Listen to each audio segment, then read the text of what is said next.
Assalamualaikum warahmatullahi wabarakatuh. Bertemu lagi dengan saya Sifaulia dari Prodi Pendidikan Ekonomi Universitas Pancasakti Bekasi.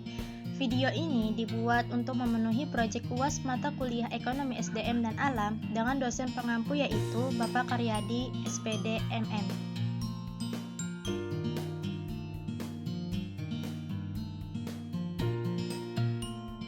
Di sini saya akan membahas pelajaran mata kuliah sumber daya manusia dan alam dari pertemuan 1 sampai pertemuan 12. Yang pertama yaitu ruang lingkup ekonomi sumber daya manusia. Ekonomi sumber daya manusia adalah ilmu ekonomi yang diterapkan untuk menganalisis pembentukan dan pemanfaatan sumber daya manusia yang berkaitan dengan pembangunan ekonomi. Dengan kata lain, ekonomi sumber daya manusia adalah penerapan teori pada analisis sumber daya manusia. Ruang lingkup ekonomi sumber daya manusia antara lain meliputi dinamika kependudukan, ketenaga kerjaan, struktur ketenaga kerjaan, sektor informal-formal, transisi kependudukan, mobilitas, dan migrasi penduduk, permintaan dan penawaran tenaga kerja, pekerja anak, perencanaan tenaga kerjaan serta penduduk, dan pembangunan ekonomi. Melihat ruang lingkup tersebut berarti ekonomi sumber daya manusia atau human resource economic berkaitan dengan studi, perencanaan sumber daya manusia atau human resource planning, ekonomi tenaga kerjaan atau labor economic, dan ekonomi kependudukan atau population economic. Yang kedua, pengembangan sumber daya manusia. Pengembangan sumber daya manusia adalah suatu cara untuk meningkatkan cara kerja karena seseorang itu tidak akan mampu untuk melaksanakan tugasnya tanpa mendapatkan petunjuk-petunjuk terlebih dahulu. Dari sudut ini, jelas terlihat bahwa latihan-latihan itu adalah salah satu cara untuk menambah kemampuan bekerja pada karyawan. Yang ketiga, sumber daya manusia dan ekonomi sumber daya manusia secara mikro dan makro.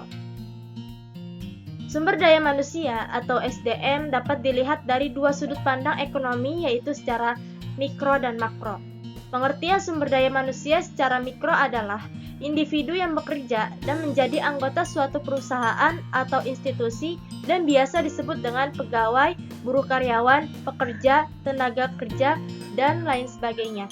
Sedangkan pengertian sumber daya manusia secara makro adalah penduduk suatu negara yang sudah memasuki usia angkatan kerja, baik yang belum bekerja maupun yang sudah bekerja.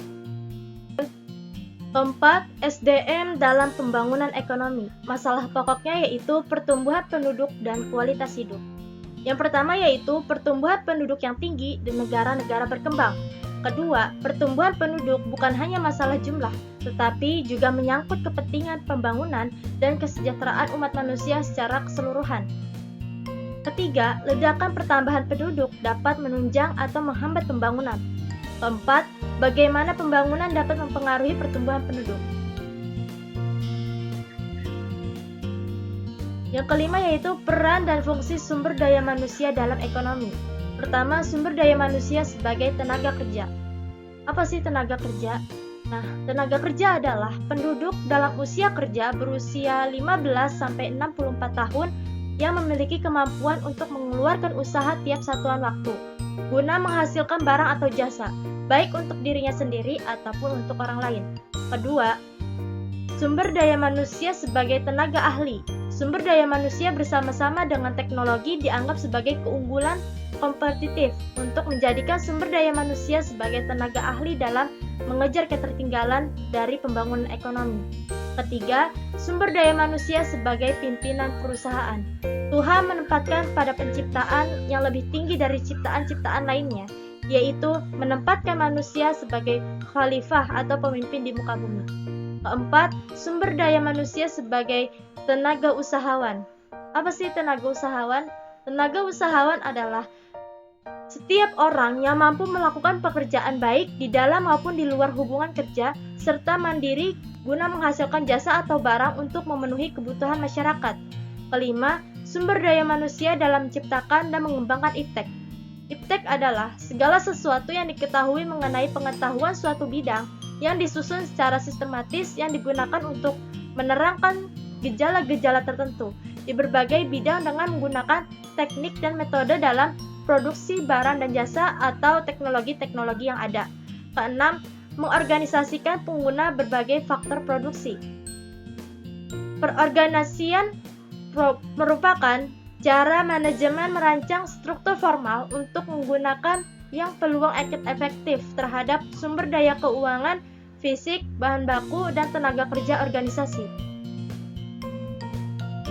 Ketujuh, sumber daya manusia sebagai produsen. Produksi merupakan setiap perbuatan yang menjadi barang dapat lebih sempurna atau dapat menambah nilai atau manfaat suatu barang untuk memenuhi kebutuhan manusia.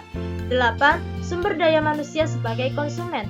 Konsumsi dalam pengertian umum berarti pemakaian barang-barang hasil produksi. Konsumen adalah setiap orang yang memakai barang dan jasa yang tersedia dalam masyarakat bagi kepentingan diri sendiri, keluarga, orang lain, maupun makhluk hidup lainnya dan tidak untuk diperdagangkan. Yang keenam, ada faktor-faktor non-ekonomi dan pembangunan. Pertama, sumber daya manusia. Sumber daya manusia ini merupakan faktor penting dalam pembangunan ekonomi. Kedua, pengetahuan teknis dan pendidikan umum. Ketiga, kebebasan politik. Keempat, organisasi sosial. Kelima, korupsi. Keenam, keinginan untuk berkembang. Nah, di sini yang ketujuh ada pembangunan dan pertumbuhan ekonomi. Faktor pembangunan ekonomi memiliki dua, yaitu faktor pendukung dan faktor penghambat. Faktor pendukungnya yaitu kualitas dan kuantitas penduduk dan tenaga kerja atau SDM, tanah dan kekayaan alam atau STA, kepemilikan barang modal dan penguasa teknologi, sistem sosial dan sikap masyarakat. Faktor penghambatnya yaitu perkembangan penduduk dan tingkat pendidikan yang rendah, perekonomian yang bersifat dualistis, tingkat pembentukan modal yang rendah, struktur ekspor berupa bahan mentah. 8. Ada dinamika pasar tenaga kerja. Pasar tenaga kerja adalah suatu pasar yang mempertemukan penjual dan pembeli tenaga kerja. Sebagai penjual tenaga kerja di dalam pasar, ini adalah para pencari kerja atau pemilik tenaga kerja. Sedangkan sebagai pembelinya adalah orang-orang atau lembaga yang memerlukan tenaga kerja. Para pelaku di pasar tenaga kerja terdiri dari pencari kerja, pemberi kerja, dan perantara. 9 yaitu pengangguran dan potret ketenaga kerjaan Indonesia. Pengangguran adalah mereka yang berusia kerja, yang sedang tidak bekerja, dan sedang mencari pekerjaan. Pengangguran secara garis besar dipengaruhi oleh dua sebab, yaitu sebab umum dan sebab khusus. Sebab umum yang mempengaruhi pengangguran yaitu: pertama, angkatan kerja yang terus meningkat jumlahnya dan pertumbuhan kesempatan kerja yang tidak seimbang dengan pertumbuhan angkatan kerja. Kedua, angkatan kerja yang sedang mencari kerja tidak dapat memenuhi persyaratan yang diminta dunia usaha. Yang ketiga, tingkat investasi yang rendah. Sebab khusus yang mempengaruhi pengangguran adalah yang pertama, tidak adanya lowongan. Kedua, tidak memenuhi syarat. Ketiga, tidak ada kecocokan upah. Keempat, informasi yang tidak lengkap. Kelima, tidak memiliki kemampuan wirausaha. Masalah tenaga kerja. Masalah tenaga kerja adalah masalah yang sangat kompleks dan besar. Kompleks karena masalahnya mempengaruhi sekaligus dipengaruhi oleh banyak faktor yang saling berinteraksi dengan pola yang tidak selalu mudah dipahami. Besar karena menyangkut jutaan jiwa. Untuk menggambarkan masalah tenaga kerja di masa yang akan datang tidaklah gampang, karena di samping mendasar pada angka tenaga kerja di masa lampau, harus juga diketahui prospek produksi di masa mendatang. Kondisi kerja yang baik, kualitas output yang tinggi, upah yang layak, serta kualitas sumber daya manusia adalah persoalan yang selalu muncul dalam pembahasan tentang tenaga kerja, di samping masalah hubungan industrial atau antara pekerja dengan dunia usaha. Sekian dari saya, kurang lebihnya mohon maaf. Terima kasih. Wassalamualaikum warahmatullahi wabarakatuh.